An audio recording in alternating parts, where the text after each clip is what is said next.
Hi, everyone. Thanks for joining us today for our bargaining committee update. We're going to go around the room and introduce ourselves and let you know our name, our current roles on the bargaining committee, and how long we've been at the U.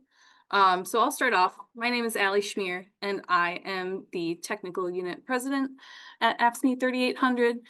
I have been at the U for 3.5 years, and this is my first experience on the bargaining team. Max? Hi, everybody. I'm Max Vast. I use they, them pronouns. I'm the current president of AFSCME 3800. I work in the Department of Curriculum and Instruction as a clerical worker. I've been at the university for almost 14 years, and this is my third round of bargaining. Hello, I'm Claudia. I work at the School of Dentistry. I'm the chair of the healthcare unit. I'm also a steward and a member of the bargaining committee, and I've been at the U for 6 years. And this is my third time at the bargaining committee. Hi, everybody. My name is Nikki Wackel, she, her, hers. My current role is the clerical chair, and I have been at the university for 10 years now. And as far as bargaining, I've been through bargaining. This is my first time on the bargaining committee. Wonderful. Thanks, everybody. Just one thing to note, it sounds like the room was capped at 100 people, but if you know people who aren't able to get in, we are recording this and we plan to put it up on our YouTube channel. So if folks weren't able to make it in, that's okay. They can still get the information. So we'll get into it. Just gonna give you a quick update kind of on how bargaining is going. We'll walk through some of the proposals that that are on the table right now and how that's going, and then we'll get into a little bit of what folks can do. So far we've had 5 sessions of bargaining with management. In those sessions, we have seen the university take tactics like coming to sessions late, delaying starting, delaying giving us information about where and when we're meeting, attempting to direct deal, claiming credit for our proposals, and drenching in disrespect for us. They've really not made very much movement. In fact, at our last session on June 18th, which is when they gave us their last pass, they made no movement on virtually anything. We're also dealing with somebody as their head of their team who has only worked at the university for about 8 months. And so it's been a really interesting experience for us on the committee as folks who have worked here, 3, 5, 15 years, to really have to explain to their team even like how the university works and a lot about like the history of how we've bargained with the university in the past. They just have very little institutional knowledge on their team. And so, even something as simple as like how they book rooms or how something happens is very like rudimentary on their side. Yeah, and I think that sort of also like contributes to like the disrespect that they bring into the room. Folks are probably aware that our contract is set to expire on Monday, on June 30th. So what does that mean, right? Allowing the contract to expire, basically, doesn't necessarily change anything. We, when it expires, are in a period of status quo because we're still negotiating. So all the same rules apply. Like the terms and conditions of your employment do not change. Your steps are protected. Any of the protections that are in the contract, layoff rules, bumping, anything that's in there is still in effect. In fact, we've rarely finished bargaining before the end of the expiration of the contract. And we're much more committed to getting a contract that moves us forward and that we can be proud of than sticking to like an arbitrary timeline. Quite frankly, the university has this narrative that the expiration of the contract is like a catastrophic thing or that something bad happens at the end of it. And it's just not true. But if they really did believe that, then we would have expected them to come to the table with real proposals that we could bring to our members and have you guys like be able to like get behind and bring money to the table, right? Is that time? Yes. So it It looks like we are having some trouble with our Zoom room with it being capped at 100. Yeah. And so we're going to send out a new Zoom link and give everybody a couple of minutes to move over to that one instead. Oh, So sorry about that, everyone.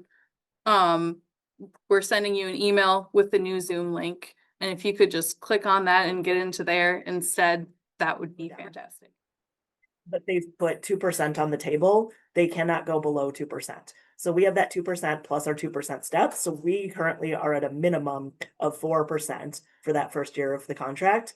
That said, their 2% proposal ends up being a pay cut if you consider the increases that they're proposing to our health insurance premiums, inflation, continued increases to parking and other things, right? Like 4% or that 2% increase is really still not enough. And so we're going to continue to fight, regardless of the contract expiring. And we know that, it's going to be okay. Moving into kind of like what our proposals, where we kind of actually stand with each of our proposals. So with our wage proposal, we are still at what we opened with, which is a new minimum of $30 an hour and 10% increases. The university, like I said, is at 2% increases in year one, and then they have proposed a 2.5-year contract with no actual wage proposal in years 2 and 2.5. So they're asking us basically to give up our collective bargaining rights, which we will never do. One thing to keep in mind is that for a single person with no children living in Hennepin County, the current living wage would be $23.17 an hour. So that 2% raise doesn't even keep us within the context of a living wage within the places that our folks live. Some justification for like kind of where we're at, right? Like we know that we're probably not going to get a $30 minimum or a 10% increase, right? That's, not where we're going to end up. And we know that, but that's kind of how negotiations work, right? Like we start high, they start low, and we're going to meet somewhere in the middle. And we know that we can get them to move, but they won't do it without pressure. And the amount of pressure that we put on them will determine how much they're forced to move, right? Another thing is that this wage proposal of a $30 minimum and 10% increases really came from all of you, right? We did hundreds of conversations with people, bargaining surveys, and we heard from people, things like, folks are delaying medically necessary root canals or other procedures because of the cost, right? People are saying that they're living with 3 roommates in their 30s and they don't want to be doing that. Like they're not doing it because it's fun. They're doing it because they have to, right? We heard from people who like between 2 adults working in the household, they still don't feel like they have enough money to start a family, right?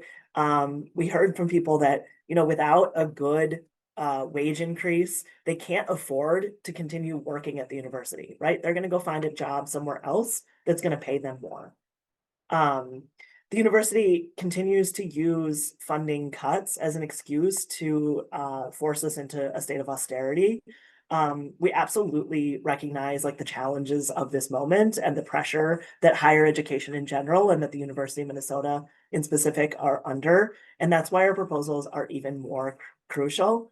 We heard from people over and over that a 2% increase would mean massive turnover. People will leave and we will lose institutional knowledge. We will lose skills. We will lose the coworkers that we know and love, right?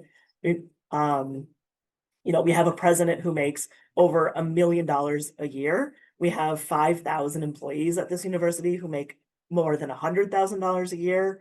And they're giving us these pittances as wage increases. But the university will cease to function if they don't bring sustainable wages to the table for us. The next proposal that we'd like to talk about is our free parking proposal. So you can see it on the screen here that we're still demanding, that the university give free parking to employees.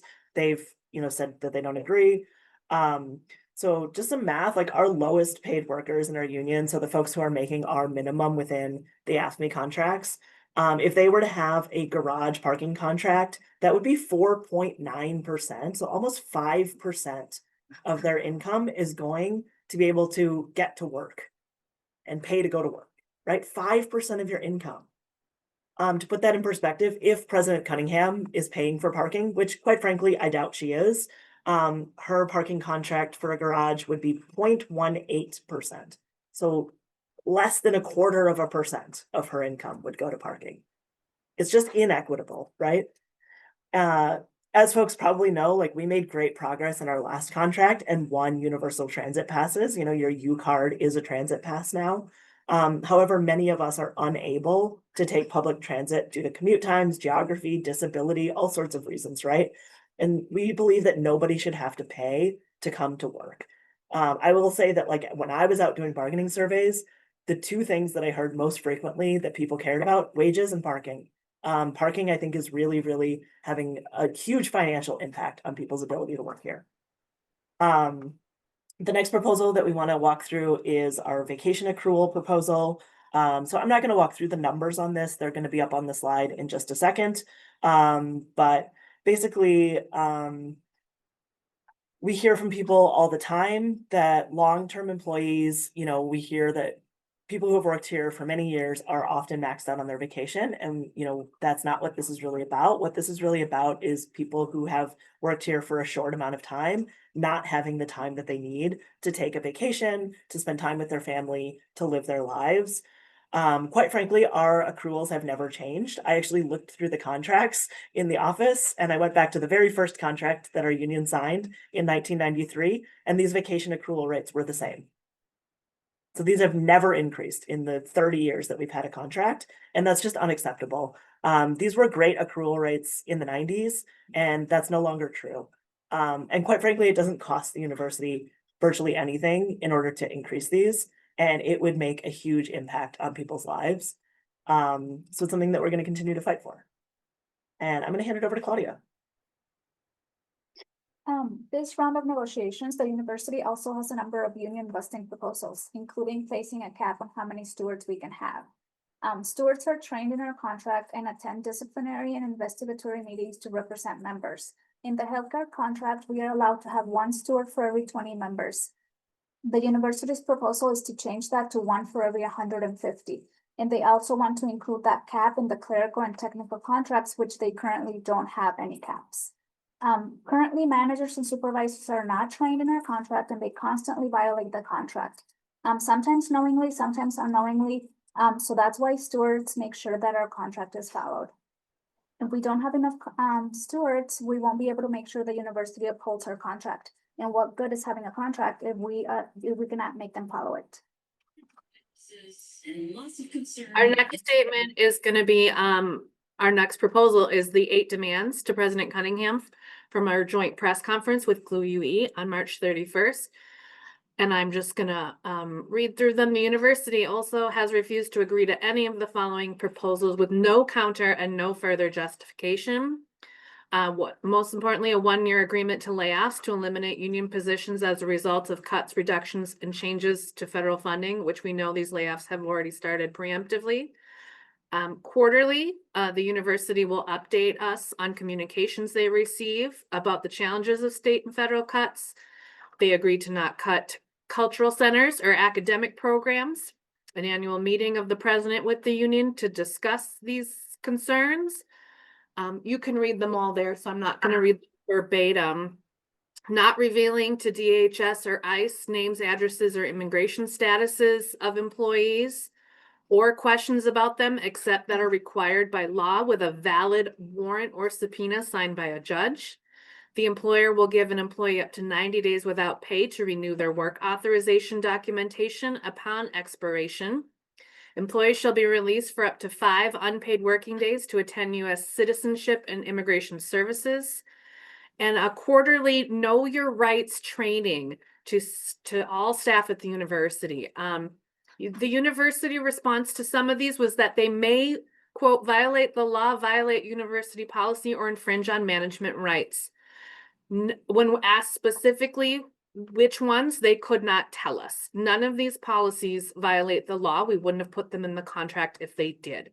The university also has the right to change their university policies. So they didn't check with the Office of General Counsel, and they did not counter. They just simply said no. So in good faith bargaining, they should counter with language that amends issues they have identified, and they have not done so. And I'll pass it back to Ally. So our next proposal that is on the table is to expand bereavement leave. And our proposal is to increase the number of paid bereavement days from 3 days to 5 paid days off, with additional days granted at the discretion of a supervisor. And the university countered with additional unpaid work days for bereavement at the discretion of a supervisor. So their proposal says that the supervisor could decide to not grant this time off. So this leave is obviously used for the death of a close family member or significant other. It's important for funeral arrangements, for travel, for putting affairs in order, and for, God forbid, grieving a loved one who has passed away. This is especially a pressing concern because after management rejected our vacation accrual leave, one of the lead negotiators also made a comment in a previous session when they were talking about a proposal to extend probationary periods for more than 2 months.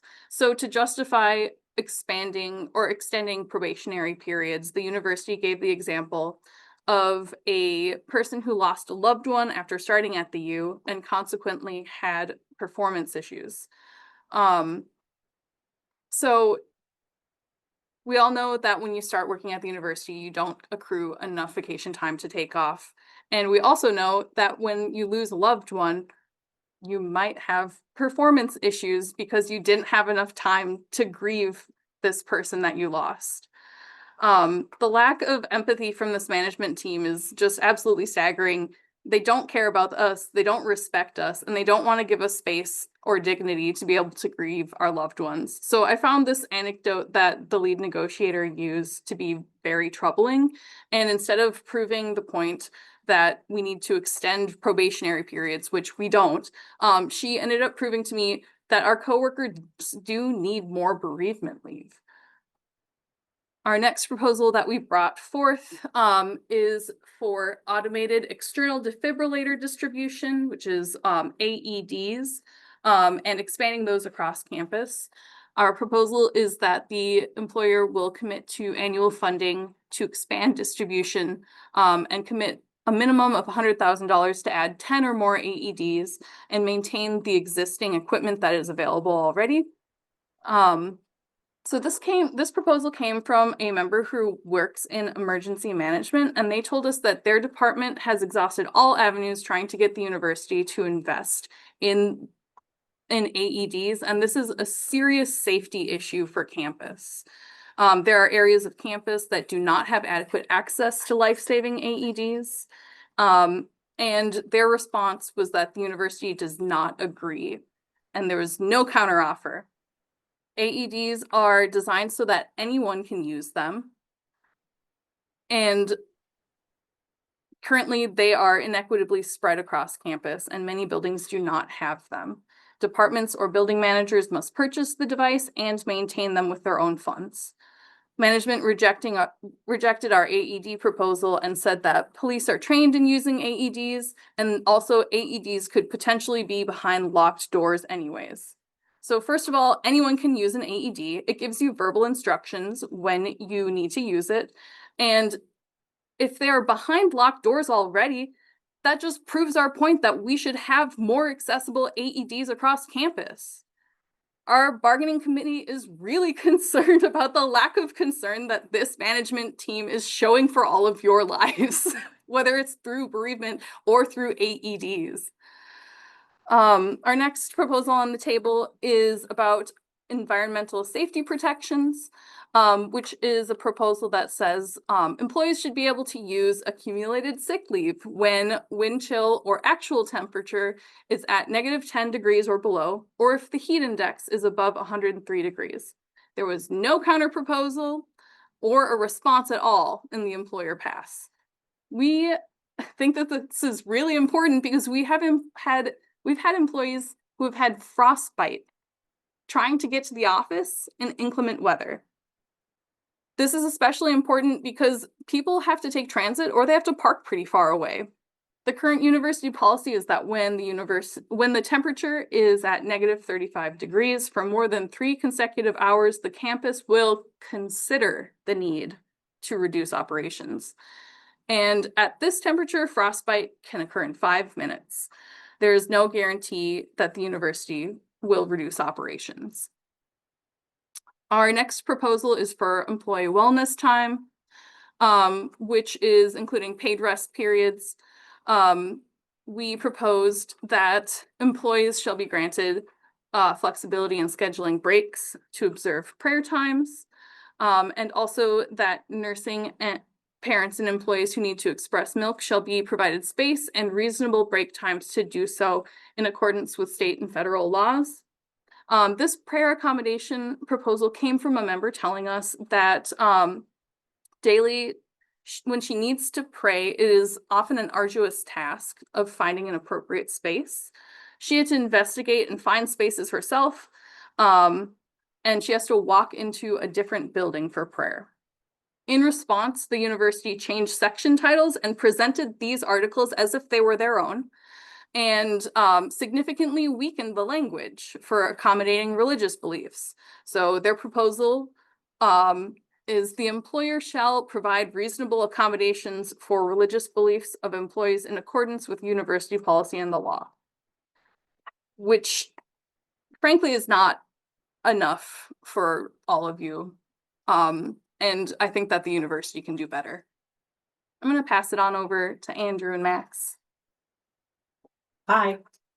So our next proposal that we want to share is our coverage of reproductive and gender affirming healthcare. Currently, all health plans offered to, or is this our proposal? Sorry, our notes are a little, I came in late. You're fine. So all health plans offered to bargaining unit members shall cover comprehensive sexual and reproductive healthcare services, including contraceptives and abortion services, procedural and pharmaceutical. All health plans offered to bargaining unit members shall include comprehensive coverage of gender affirming care. All plans shall include coverage of telehealth services, including treatment by out-of-state providers within the insurance plan network. So that was our proposal. The university, their response was they do not agree. They said that they currently provide gender affirming care. So we don't need to have language for this because it's already a thing. The reason we brought it forth, we know this is a thing. A lot of our members use this. I use this. This has been a great thing. I'm very grateful for it. But the current political climate we are in, we're preparing for the very real possibility that this type of care could become illegal or could not be covered by our current healthcare plans. We want to make sure that this is enshrined and that we have safeguards in case going forward this type of care is stripped away. So I think in the rush to switch Zooms, we went faster through our comments here than we thought we were going to be able to, which is great. I think Maddie and Anthony are going to moderate a little bit of Q&A, and then we'll do closing thoughts. Sure. Okay. Oh, yeah. Do you want to talk about Pack the Room? Sure. So we have a big ask for all of you, all 177 of you. If all 177 of you showed up to our next bargaining session, I don't know. That'd be amazing. That would be amazing. So we're asking you all to show up on Wednesday, July 9th at 9:30 a.m. in Campbell Hall, number 1, to show the university the power of our union, how many people care about these issues. We care about our coworkers, we care about these issues, and we want to win better conditions for all of us. So all of you, it would be pretty cool if all of us showed Yeah, it up. would be very cool. Yeah. I would say, like, if there's anything in this presentation that resonated with you, that you were like, yeah, that is a thing that I care about, that is a thing that would change my ability or my enjoyment or, you know, whatever, like some aspect of your employment at the University of Minnesota, it's imperative that you show up. Because, you know, we can say whatever we want at the table, but it's really our members showing up and our members being engaged, all of you showing up and being engaged, that is really gonna make the change that's going to push the university to bring real money and real proposals to the table. And I do believe that they're going to share an RSVP form, so please be sure to fill that out. You should see that in the chat. Yeah. Also, our coworkers are going to be speaking and giving testimonies about what is important to them across all of our big issues that we are bringing up. And I mean, you can show up to support us, but you should show up to support them also. I mean, public speaking is difficult. They are going to be giving really important and emotional testimony to the university, and all of you showing up to say, hey, we stand behind you, that would be really powerful and important. Anthony said that a question was, do we have any words of hope for the group? And I think absolutely, like, I think that we're still pretty early in this bargaining process. I know that like the expiration of the contract feels like, you know, kind of a big moment or something, but quite frankly, we've only had 5 sessions with them, and that's not very many. And so that means that we still have a lot of opportunity to go up. We have a lot of opportunity to make change. I know that the financial situation and, you know, the federal government and all these things like higher education is under attack. But like the power of our union is the thing that we have at our disposal to make real change at this place. And I have seen folks show up for each other more in the past year than, you know, the rest of the time that I've been in this union for like 14 years. And so I'm really inspired by the work that every single one of you has been doing. And I hope that people will continue to show up. And so I think the hope is looking at all the people in this Zoom today, like Max said. We're not done fighting, and neither should you. And so just keep showing up and keep getting loud. Yeah. I also have the question here. Please explain the difference between non-union wage offer and hours. Sure. So we went over this a little bit at the beginning also, but I know folks joined late. So I know that it's frustrating for people to hear, you know, that civil service, P&A, faculty, other groups know what their wage offer or wage wage increases are for this coming year. Quite frankly, it's a 3% merit increase pool, right? So what that means is each department is given 3% of their non-bargaining unit employees' wages, and they get to divide that up however they want. So within that 3% pool, a lot of people are going to get 2% or 2.5%. Some people are going to get 1%. Very few people might get 3 or 3.5%, right? But they have to be within that 3% pool. For us, we have 2% steps in our contract. So baseline, even if we end up getting no other wage increases, we were to get 2%. So that's pretty much on par with what civil service folks. The university's proposal on the table right now for the across the board is 2%, right? So if you're a person who's still getting a step and you're getting that 2%, that's 4% minimum. They can't go down from there. So we're already right now above the pool, right?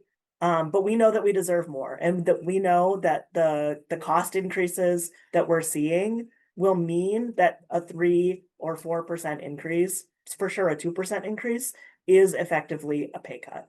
And theirs is based on merit, right? Where ours is based on collective bargaining, right? Ours is based not on did your mom die and you had performance issues. Ours is based on everybody gets the same, right? Yeah. So we're at a minimum of, you know, 2% plus 2% steps. And everybody else is at that 3% goal. Do you want to give us some closing thoughts, Allie? Yeah, sure. So what's it going to take for us to win a good contract? It's going to be putting pressure on the university. And that means all of us showing up to things like Pack the Room, showing up to other escalations that we are doing, showing up to other actions as well. There's a lot at stake here. There's a lot at stake for me, for my coworkers, for everyone in this room. Our jobs are at stake. We all really know that right now. I mean, the university is sending out lots of emails, you know, with these undercurrents of threatening all of our jobs, which makes it really scary for us. So our jobs are at stake, our wages are at stake, and our ability to feed our families and pay our bills is really at stake. My newer coworkers and my potential future coworkers shouldn't have to go through the bullshit that we are going through. These difficult financial troubles that we have, no one should have to go through this. We want to build a better future for ourselves and for our coworkers by all working together. So today we're showing you a very simple way for you to show up for your coworkers across the university.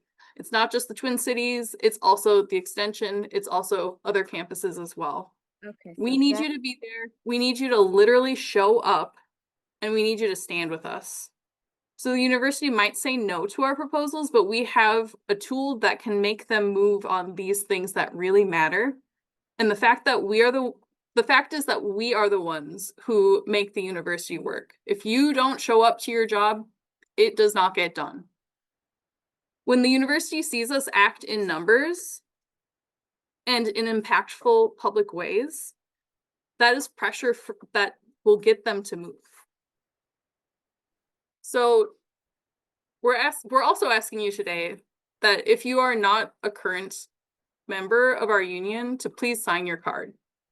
If we don't have a strong membership base, we will not win these things. So talk to your coworkers, sign your card, and get involved with us. I mean, we're all here working really hard to have everyone's back, and we want you to have ours too.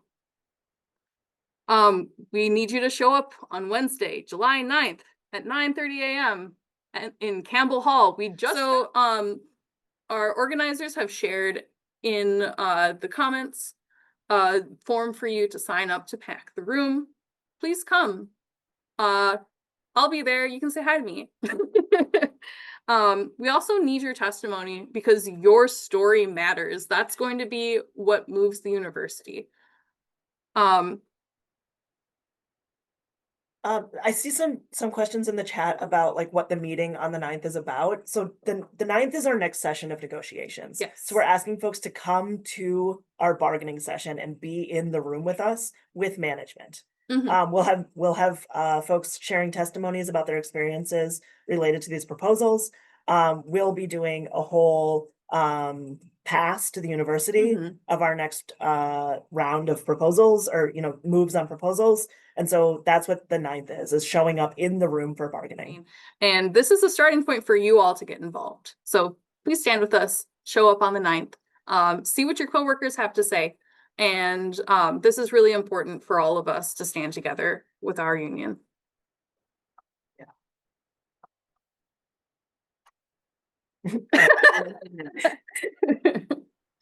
Yeah. Thanks everybody for joining us today. Did you have anything? Yeah, just some parting words. The world is a big, scary place, and sometimes you feel helpless, but this is one place where you can make a difference and you can fight.